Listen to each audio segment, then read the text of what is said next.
তো আজকে কলেজ থেকে ফেরার সময় দেখি এখানে একটা মেলা হচ্ছিল, তাই ভাবলাম মেলা থেকে একটু ঘুরে আসি আর সাথে তোমাদের সাথে একটু শেয়ার করি। অ্যান্ড এই মেলাটা হচ্ছিল মূলত বৈশাখীর জন্য। আমরা তিনজন ফ্রেন্ডই বাসার দিকে যাচ্ছিলাম আর সিয়াম হঠাৎ করে দেখলো যেখানে মেলা হচ্ছে, না হলে তো আমরা দেখতে পারতাম না। তো মেলাটা এখনো ভালোভাবে ওপেন হয়নি, তারপরেও খুবই সুন্দর সুন্দর জিনিস এখানে ছিল। প্রথমে এখানে একটা দোকান দেখেছি আর এখানে গিয়ে আমি কিছু প্লেসমেন্ট দেখছিলাম। এখান থেকে ম্যাটগুলো 100 টাকা চেয়েছিল, তো পরে আমার কাছে 80 টাকা রেখেছে। আমি ভিডিও ব্যাকগ্রাউন্ডে রাখার জন্য এখান থেকে একটা ম্যাট কিনেছি। তো এখানে অনেক ধরনের কালেকশন ছিল, বাট আমার কাছে তেমন টাকা ছিল না, কারণ আমি জানতাম না যেখানে মেলা হচ্ছে, নাহলে কিছু টাকা নিয়ে আসতাম। আর এই তো এখানে আরেকটা দোকান যেটা এখনো ভালোভাবে ওপেন হয়নি, এখন হচ্ছে। তো খুবই সুন্দর সুন্দর প্রোডাক্ট ছিল এখানে।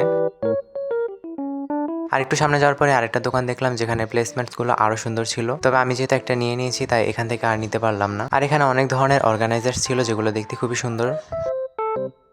দেন আমরা আরো অনেক ধরনের দোকান দেখতেছিলাম যেখানে অনেক ধরনের ব্যাগস আর ওয়াল হ্যাঙ্গিংস ছিল। দেন আরেকটা দোকানে গেলাম যেখানে খুবই সুন্দর সুন্দর বাস্কেট ছিল আর মিররগুলো তো আরো বেশি সুন্দর ছিল। যেহেতু হ্যান্ডমেড থিংস তাই প্রাইস তো একটু বেশি হবেই, তো আমি যেহেতু টাকা নিয়ে যাইনি তাই তেমন আর কিছুই কিনতে পারিনি। বাট এখানের এই ট্রেগুলো কিন্তু আমার কাছে অনেক বেশি ভালো লেগেছিল। এখানে 250 থেকে শুরু করে 300 350 পর্যন্ত ছিল এইগুলোর প্রাইস। তো ওই দোকানে আরো কিছুক্ষণ সবকিছু দেখে দাম জিজ্ঞেস করে দেন আমরা আরেকটা দোকানে গেলাম। আর এখানের দোকানগুলো তো আরো অনেক সুন্দর সুন্দর ওয়াল হ্যাঙ্গিংস ছিল।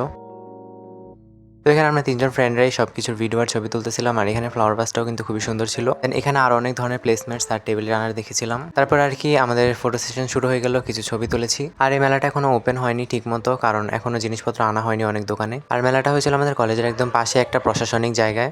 তো আমরা কিছুক্ষণ ছবি টবি তুলে এখন বের হয়ে যাচ্ছিলাম বাসার দিকে যাওয়ার জন্য।